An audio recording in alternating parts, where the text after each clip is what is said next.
বারবার খুকু তুমি খেয়ে যাও ধান, এবার খুকু তোমার বাঁধিব পরাণ। ঠিক এই প্রবাদের মতোই দেশের প্রতিটি কোণা থেকে ধরা হবে অপকর্মের পেছনের নায়কদের।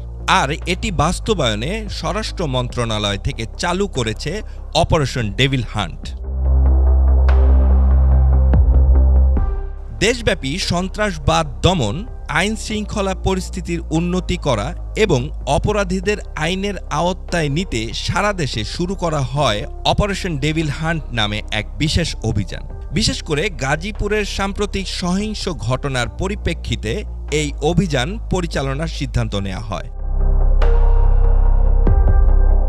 অভিযানটির মূল লক্ষ্য হল সন্ত্রাসীদের শনাক্ত ও গ্রেফতার করা, দেশের আইন শৃঙ্খলা পরিস্থিতি স্থিতিশীল করা, জনসাধারণের নিরাপত্তা নিশ্চিত করা, সন্ত্রাসী সংগঠনগুলোর কার্যক্রম পর্যবেক্ষণ ও দমন করা, অপরাধমূলক কর্মকাণ্ডের বিরুদ্ধে কঠোর ব্যবস্থা গ্রহণ।